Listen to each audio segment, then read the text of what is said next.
প্রশাসনের প্রতি জোর দাবি জানাচ্ছি, এদেরকে গ্রেফতার করুন। আমার নানাই বলতো, আল্লাহর ফেরেশতা আর সরকারের পুলিশ চিনে না, জানে না এমন কোন ঘটনা নাই। আপনারা এখানে ছিলেন, ওই সরকার পালাইছে মাত্র কয়েকদিন হয়েছে। তো কারা কারা এই অস্ত্র হাতে নিয়ে দুনিয়ার যত অপকর্মগুলি এই কুমিল্লাতে করত, আপনারা তাদেরকেও চিনেন। এবং আমি আজকের এখান থেকে আমি ওপেনলি বলে দিচ্ছি, যারা আহত হয়েছেন, যারা নিহত হয়েছেন, তারা অবশ্যই কে তারে গুলি করেছে সে তাকে চিনে, এবং সেই নাম ধরে আপনারা থানায় মামলা করেন। শ্রদ্ধার সাথে স্মরণ করছি সেই সমস্ত শহীদদের, যারা এই আন্দোলনে নিজের জীবনকে উৎসর্গ করে 18 কোটি মানুষের তৃতীয়বার এই অঞ্চলকে স্বাধীনতা এনে দিয়েছে। 47-এ স্বাধীন হয়েছে, 71-এ স্বাধীন হয়েছে, 24-এ আবার নতুন করে এদেশের মানুষকে স্বাধীন করতে হয়েছে এই দুঃশাসকের হাত থেকে। অনেক রক্তের বিনিময়ে, অনেক তাজা রক্তের বিনিময়ে তৃতীয়বার বাংলাদেশ স্বাধীন হলো। আমরা আর বাংলাদেশকে স্বাধীনতা যুদ্ধ যেন না করতে হয় এমন একটা সরকার প্রতিষ্ঠা করতে চাই, এমন একটা প্রশাসন প্রতিষ্ঠা করতে চাই।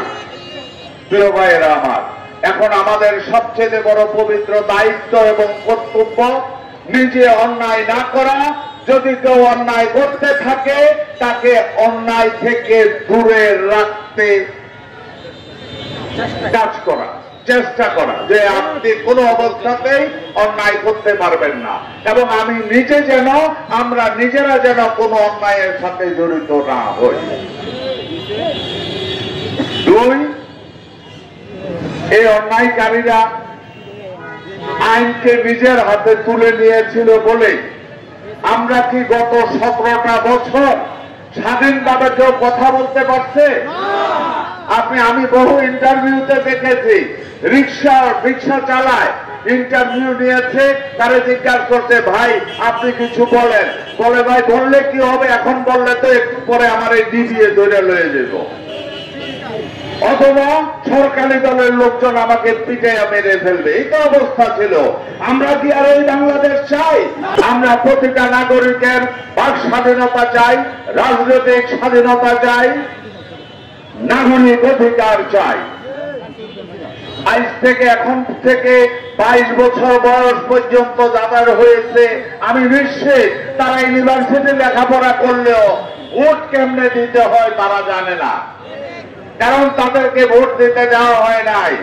সেই সরকার ভোট শব্দটাকে পৃথিবী থেকে, বাংলাদেশ থেকে বিদায় করে দিতে চাইছিল। আল্লাহর হুকুম দেখেন, ছাত্র জনতা সবাই মিলে আন্দোলন করেছে তার নিজের দাবিতে। আসেন আমরা আইনকে নিজের হাতে তুলে নেব না, কোন অবস্থাতেই অন্য যেন আইনকে নিজের হাতে তুলে নিতে না পারে, এই ব্যাপারে ওই লোককে সচেতন করব। যদি কেউ আইন নিজের হাতে তুলে নেয় তাহলে আমরা আইনকে নিজের হাতে তুলে না নিয়ে প্রশাসনকে জানাবো, এই লোক আইনকে নিজের হাতে তুলে নিয়েছে, এই লোক চাঁদাবাজ, এই লোক হাইজাকার, এই লোক দুর্নীতিবাজ। আমরা জনগণকে জানাবো। সরকার যদি সঠিকভাবে চলে, অবশ্যই সরকারের ওই লোকের শাসন করার আইনগত বৈধ ক্ষমতা থাকবে। এখানে কান্দির পার্শ্বমণি বহু বছর পরে এই পুবালি চত্বরে দাঁড়াইতে পারছি, ভাই এটার কাছেও আইতে দিত না। সবচেয়ে বড় কথা যেটা, লাঠি ছোটা না, ডাইরেক্ট ফায়ার করে দিত। আরে কি জঘন্য রে ভাই, এটি মানুষটা জানোয়ার। আমি বলি এগুলি সব উন্মাদ, এগুলি মানসিক বিকারগ্রস্ত হয়ে গেছিল।